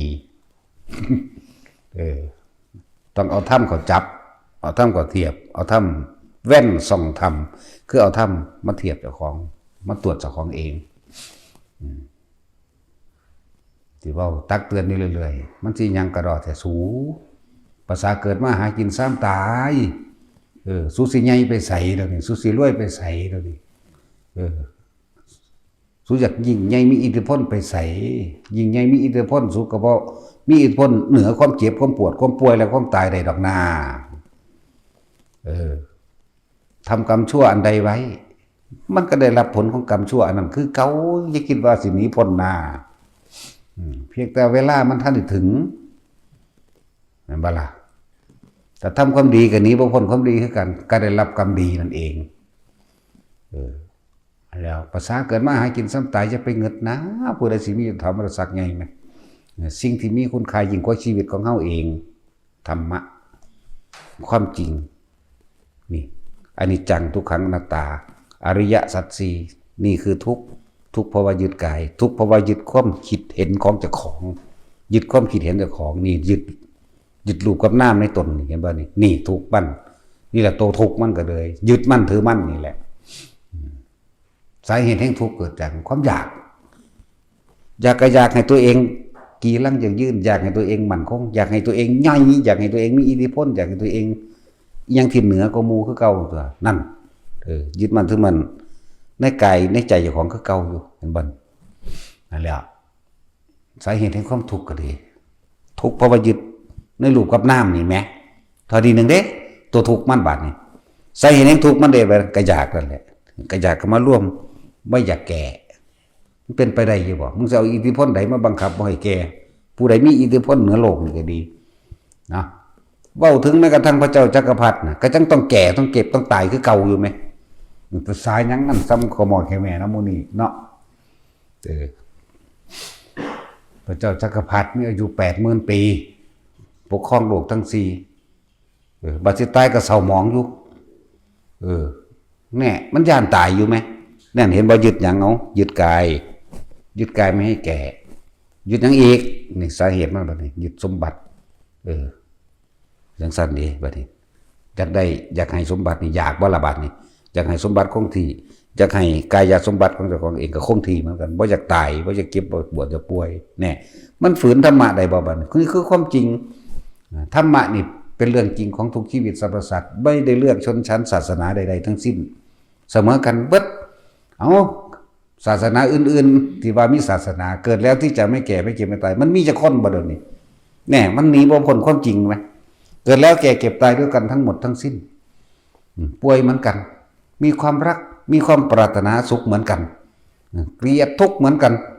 เนาะจังซั่นแล้วเกลียดทุกข์เหมือนกันบ่มีผู้ใดมักทุกข์ดอก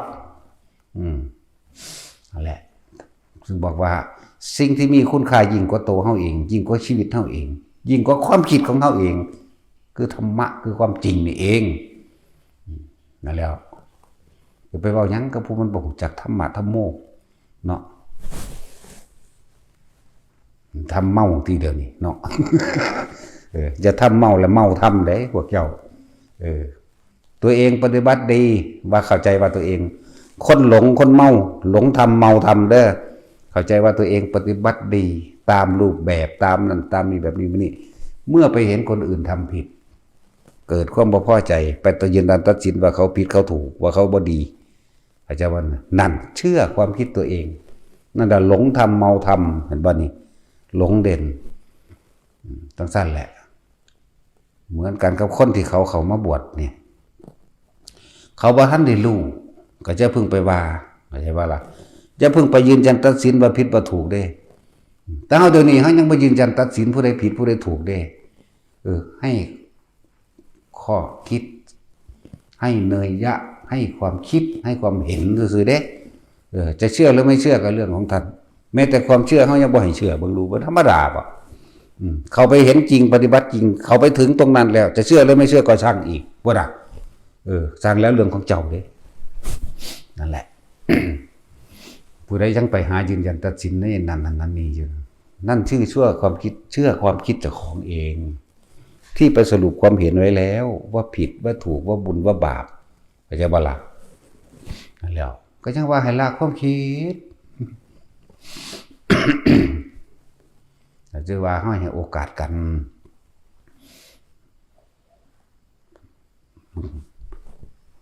แต่ในพุทธศาสนาบ่ให้โอกาสไผสิให้โอกาสวะเนาะเพราะว่าธรรมะนี่ไม่เป็นของใคร บ่เป็นของพระพุทธเจ้าเด้ธรรมะมันเป็นความจริงเช่นนั้นอยู่ตลอดการทุกเมื่อแม้นพระศาสดาจะอุบัติขึ้นหรือไม่อุบัติขึ้นก็ตามเกิดแล้วต้องแก่ต้องเจ็บต้องตายทุกสิ่งทุกอย่างเป็นอนิจจังทุกขังอนัตตาบ่มีอย่างจีรังอย่างยืนทั้งสิ้นแต่พระองค์เองสละตัวเองเพื่อจะค้นเอาความจริงนี่ออกมาเพื่อแสดงให้พวกเฮาได้เห็นนี่เห็นว่า คือจังพวกเฮามาพยายามค้นหาตัวเองนั่นแหละนั่นแหละที่จริงทุกข์ได้มีค่าเนาะบ่ซั่นเพิ่นสิแสดงอริยสัจสี่ว่าอริยะแปลว่าผู้ไม่เบียดเบียนเข้าใจบ่นี่นี่ทุกขังอริยสัจจังนี่ผู้ไม่เบียดเบียนบุคคลผู้อื่นแล้วนี่เพราะเห็นทุกข์ในตนเองเข้าใจบ่นี่เมื่อเห็นทุกข์ในตนเองแล้วจึงไม่เบียดเบียนผู้อื่นทุกขังอริยสัจจังทุกขสมุทัยโยอริยสัจสาเหตุแห่งทุกข์คือความอยากของตนเองเห็นบ่ทุกขานิโรโธเมื่อทุกข์ดับไปสิ้นไปถ้าเมื่อทุกข์ดับไปสิ้นหนทางแห่งการปฏิบัติเพื่อความดับทุกข์นั้นมีอยู่เห็นบ่นี่อริยะอัตถังมรรคังเสยยะทีถังคือมรรคมีองค์8หนทางเพื่อการดับทุกข์นั้นมีอยู่อย่าว่าละบาดก็มีความเห็นตามความเป็นจริงสัมมาทิฏฐิมีความเห็นตามความเป็นจริงเห็นจริงแต่ว่ายังละไม่ได้นี่คืออย่างหนึ่งเห็นบ่นี่โอ้มันสรุปลงแล้วคนเกิดมาตายนี่จริงหรือบ่จริงแต่ยังเชื่อว่าบ่ตายก็แล้วแต่เห็นบ่ล่ะนั่นซั่นแล้วบัดนี้คำว่าธรรมะนี่ไม่ได้เลือกชนชั้นวรรณะไม่ได้เลือกหญิงหรือชายไม่ได้เลือกศาสนาใดๆทั้งสิ้น แม้กระทั่งสัตว์เห็นบ่นี่สัตว์ก็เกิดแก่เจ็บตายคือกันมันบ่ได้มีศาสนาเดียวเนาะ แต่เขาชื่อว่าศาสนามีศาสนาแปลว่าทางเดินศาสนานั่นศาสนานี่คือทางเดินของพุทธทางเดินของคริสต์ทางเดินของอิสลามทางเดินของฮินดู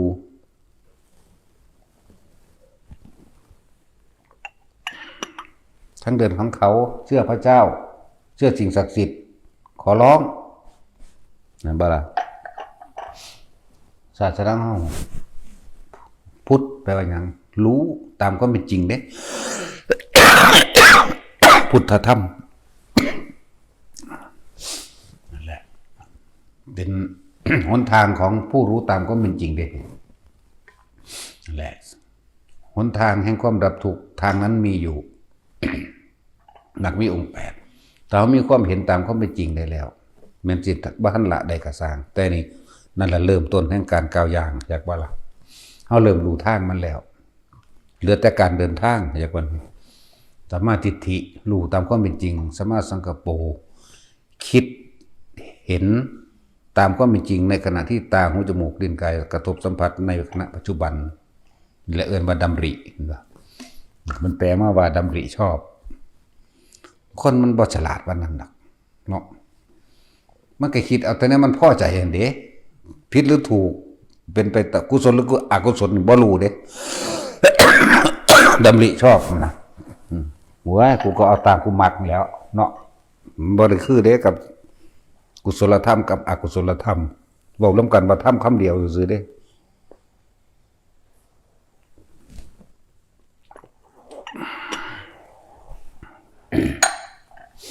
มันมีความเห็นถูกแล้วความดำริคือความผิดมันก็เป็นไปตามความจริง สัมมาวาจาก็เว้าจริงกัมมันโตก็ทำจริงอาชีโวกับประกอบอาชีพโดยสุจริตบ่ขวางทางพระนิพพานบ่ นั่นแหละมีความเพียรพยายามตามความเป็นจริงพร้อมสัมมาสังกัปโปวาจากัมมันโตอาชีววายาโมมีความเพียรพยายามตามความเป็นจริงบ่เป็นเพียรตามความบ่จริงสัมมาสติเนี่ยก็ระลึกนึกตรวจสอบตัวเองสติตั้งแต่บนสัมมาทิฏฐิสัมมาทิฏฐิสัมมาสังกัปโปวาจากัมมันโตอาชีววายาโมสัมมาสติระลึกนึกเอาว่าสติมีนัยยะกว้างขวางเด้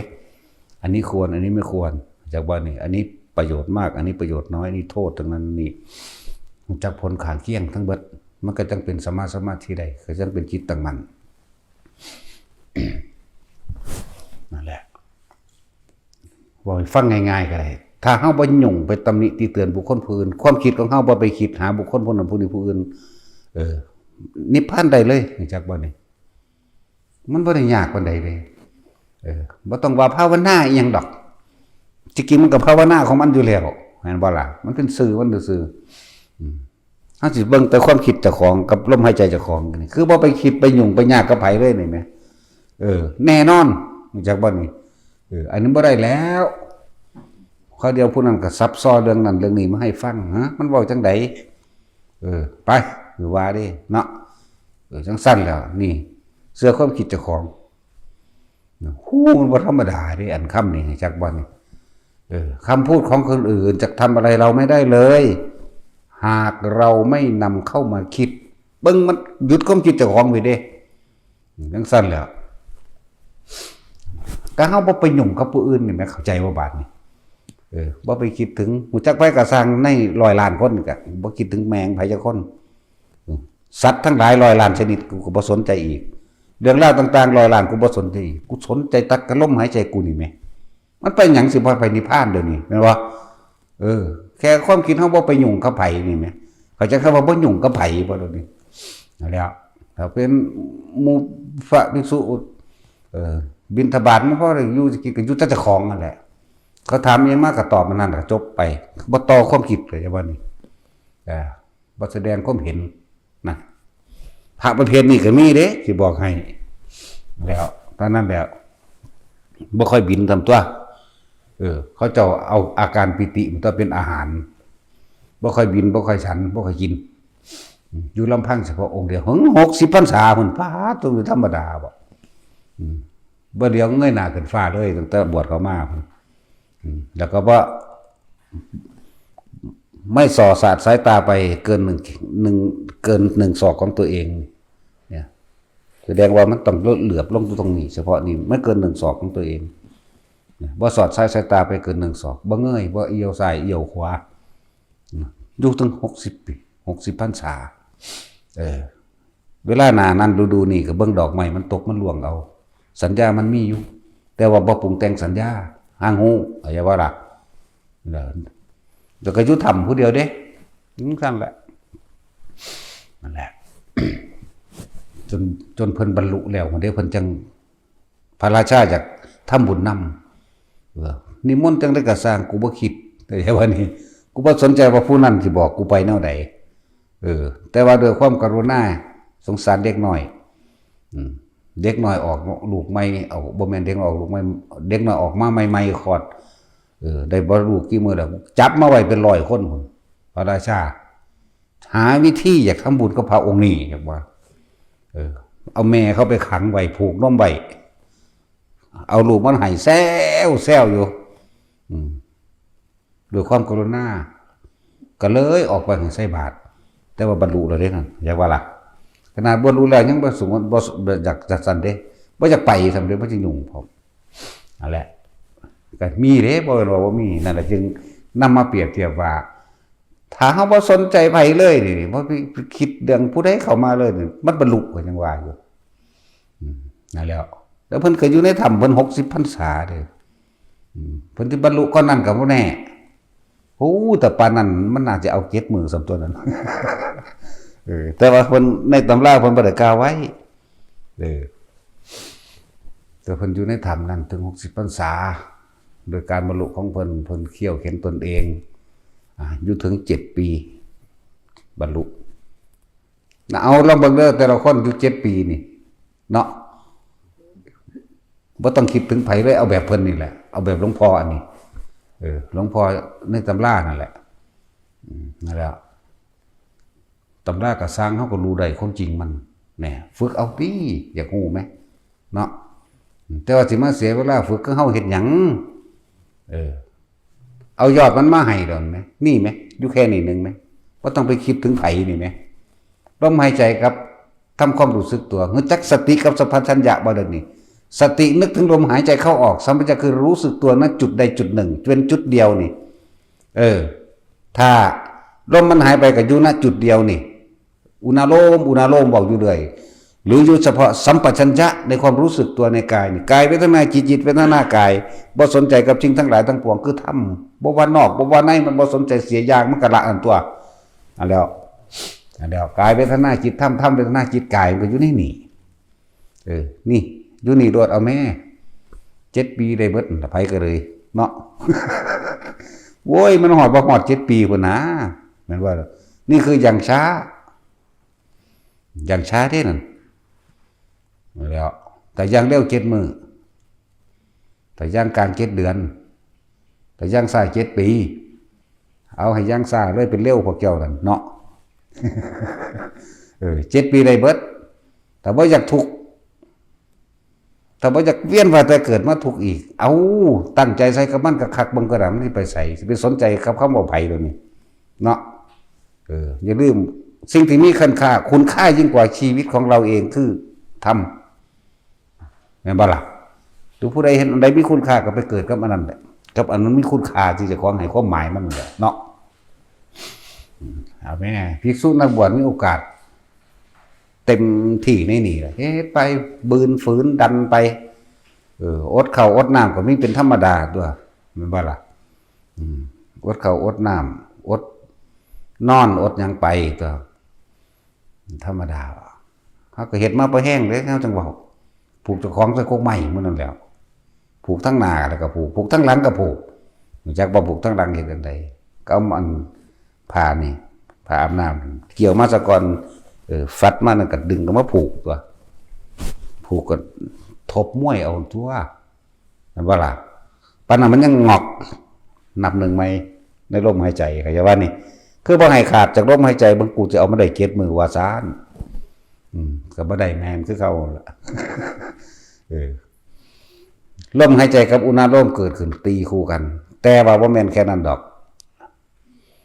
ลมหายใจนี่บ่ขาดตลอดเลยอยู่แต่ความรู้สึกบางทีก็คนลุกวือขึ้นบางทีก็แสงพุพับมั่งบางทีมันก็หนุบหน้าขึ้นหัวมั่งบางทีก็อิ่มก็มาในจิตในร่างกายนี่อิ่มเต็มที่ของมันมั่งบางโยกบางทรายบางทีก็พุ่งขึ้นกลางอากาศมั่งความรู้สึกผูกไว้เขาจะว่านี่ได้5 มื้อเต็มเสือกไปเผลองอกเดียวเท่านั้นนับหนึ่งใหม่จากบ้านนี้ลองเฮ็ดเบิ่งเด้อนับหนึ่งใหม่หุ้ยภาษาอดเข้า7 มื้อ8 มื้อนึงกระจอกเนาะบ่แล้วกูกินมื้อละ9 เทื่อพุ่น กินมื้อละ10 เทื่อเพิ่นก็บ่รู้ล่ะมันบอกบ่ถึงว่าแต่ยังยัดใส่ปากอย่างเดียวโลดเลยบอกว่ากินจักเทื่อบ่ได้คือกินอยู่ได้ตลอดมื้อเท่าคำ เว้นไว้แต่นอนหลับก็ยังฝันว่าได้กินอยู่เนาะตาสิน เมื่อคืนฝันกินข้าวกับหยัง ยังเสร็จปากกัน ฝันว่าได้กินข้าวโอ้ยสัวซ่ามแท้นอนหลับอยู่ไปกินข้าวสั่นละยังยำอยู่เด้ สั่นละหมู่ภิกษุสงฆ์มีโอกาส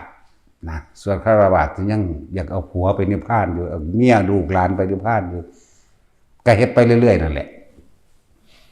เฮ็ดไว้สั่งสมไว้ทุกไปนำเฮ็ดไปนำคนที่บ่ทันได้มีลูกมีเมียมีผัวนั่นน่ะจักบ่ล่ะตัดสินใจถิ่มมันลองเบิ่งนะภาษาอนาคตเกิดไปตายเป็นหยังจะก็เป็นไปตายนั่นแหละเป็นนายอำเภอก็เป็นไปตายนั่นแหละเนาะเป็นคู่ก็เป็นไปตายนั่นแหละเป็นหยังก็เป็นไปตายหน้าสร้างบ่มีภาระอีหยังที่มันจักศึกที่มันเพราะว่ามันคิดเข้าใจบ่ล่ะถ้าลองเบิ่งหน้าถ้ามึงอยู่ในลมหายใจอยู่ในอุณาโลมอย่างเดียวต้อง100 ปีมันก็บ่ทุกข์เด้นั่นน่ะแม่นบ่ล่ะนั่นแล้วเขาก็เห็นอยู่ตัวเศรษฐีตายมาเรื่อยๆเรื่อยๆอยู่สตีฟจ็อบส์มันก็ตายเลยมันรวยกว่าหมู่ตะกี้เนาะพวกมันคิดคนระบบโทรศัพท์ไม่พวกเฮาเล่นอยู่นี่เนาะบ่ฮู้จักฮอดสตีฟจ็อบส์บัดนี้กู นั่นแล้วกษัตริย์ต่างๆซาหยังสิเขาเจ้ารวยๆเนี่ยก็ตายทิ่มจากทองคำเบิดทองคำก็อยู่คือเก่ามั้ยเนาะ ทองคำก็เป็นทองคำเหมือนเดิมดินก็เป็นดินอยู่เหมือนเดิมแม่นบ่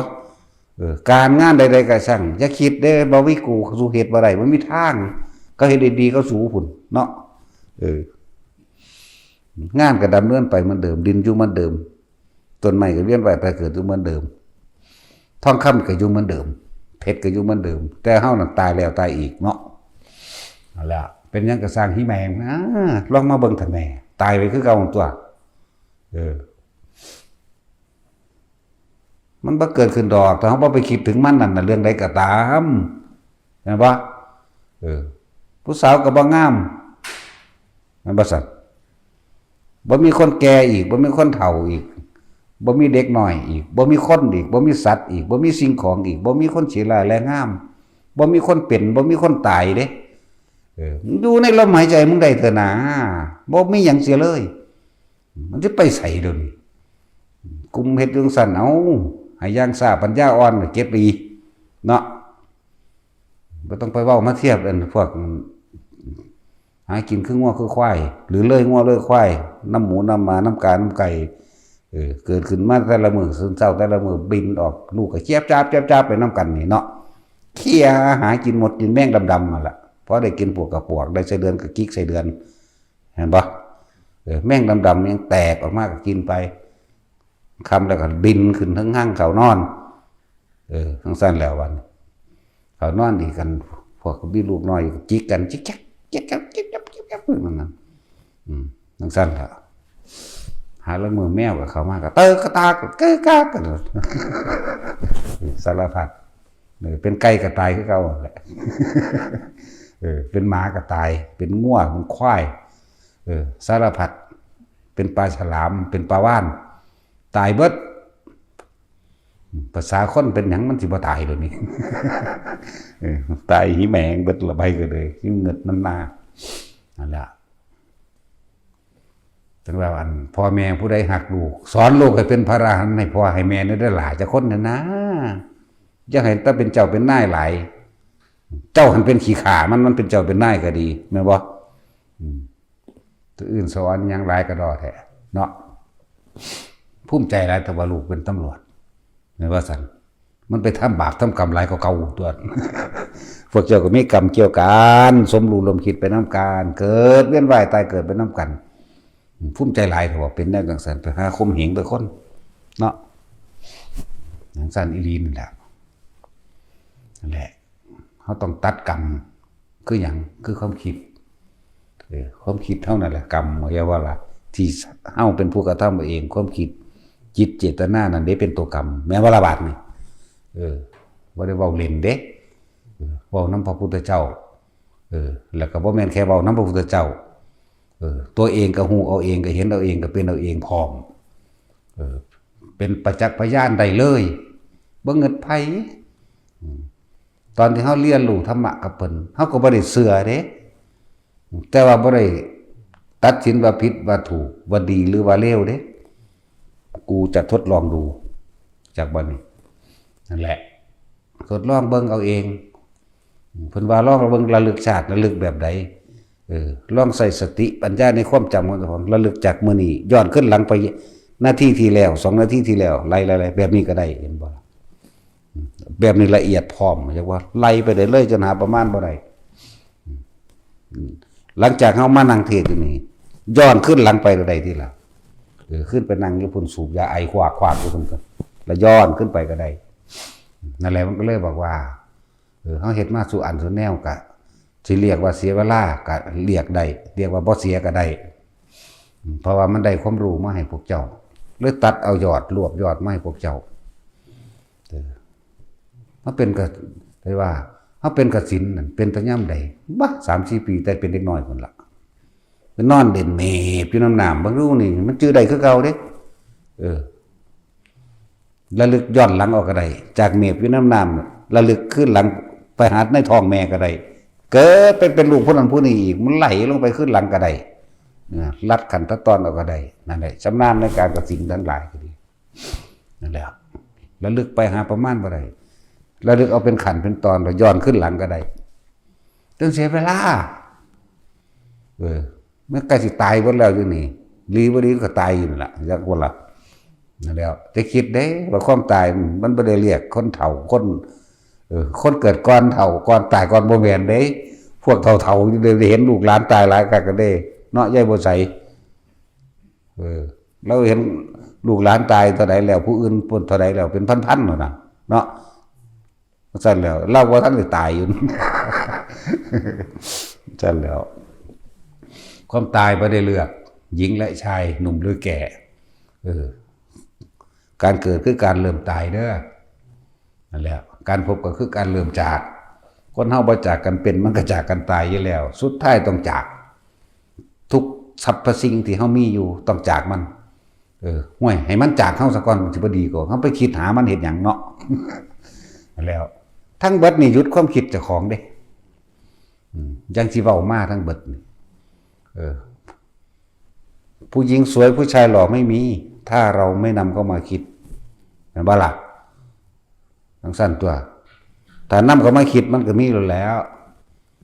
อีหานี่คืองามสุดเด้ขนาดงามกว่าอีหาเด้ตาสิน เนาะอีพี่ปอบนี่คืองามตายแมงเด้ ทั้งสั้นตัวแต่คิดแล้วก็เป็นอีหลีนั่นแหละถ้าบ่คิดก็บ่มีความงามบ่มีความขี้ไร่ขี้เลพร้อมไม่มีของเน่าไม่มีของเสียไม่มีคนเกิดไม่มีคนตายบ่มีสัตว์บุคคลสัตว์สิ่งของบ่มีหยังเลยเด้แต่เฮาบ่คิดแน่นั่นแล้วหลายๆอย่างที่นำมาเสนอแนะให้พวกเราไปเฮ็ดเอาเขาบ่เฮ็ดหยังก็เด้ พอด่าผู้ใดแนวใดก็ด่าไปสารพัดสารเพแล้วแต่มันสิปุดขึ้นมาให้ด่าแปลกประหลาดอยู่เด้คำด่านี่ก็เลยเนาะ นี่สบายเห็นว่านี่บ่คิดหยังนี่แบบนี้นี่เกิดนอนหมู่กับคนใดโอ้ยลูกอีอันพี่บ้าเอ้ยลูกอีประสาท ด่าแม่มันก็พอมันพุ่นล่ะพอมันบ่รู้เรื่องเลยเด้นี่จิตไม่รับรู้ผู้มันสิเจ็บปวดพอด่ามันด่าพ่อกับแม่มันได้ซั่นเขาได้ก็รู้บักหานี่จะบาดมันเป็นบ้าน้ำเมียมันเพราะว่าเมียนเป็นประสาทเนาะขับรถมันจะย่านมันหน้าเขาเดินก็แอกแจ๊กเลยแอกเลยโอ้อีหามเง เห็นว่ามันเปลี่ยนบาปมันเสียเสียงมันบ่ทันอารมณ์มันบ่ทันความคิดมันแย่กว่านั่นแหละเอาสมาทานมาเถอะให้มันไปนอน